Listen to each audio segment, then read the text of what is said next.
Hey guys, today we're talking about a blue-white control deck called LANDSTILL. It works around this card standstill, that whenever a player plays a spell, we sacrifice it, and then the other player draws 3 cards.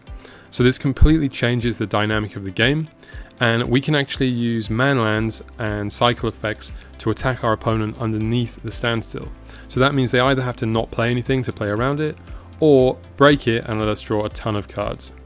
We also have all the usual suspects of counter magic and control that you'd expect, and we also have a ton of the best card draw in the format.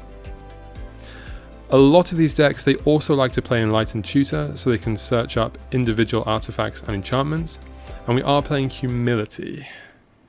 Now, this card can destroy creature and combo decks that revolve around creatures, and one thing to note is when we animate a Mishra's Factory with a Humility in play, it will be a 2/2. So this deck has tons of really nice cards in it. If you want some free money to buy some, then use this code, or please check the description below. Now we're playing 27 lands, so we almost never have mana problems. We've already spoken about the manlands and why they're so good, but we also have a Dust Bowl.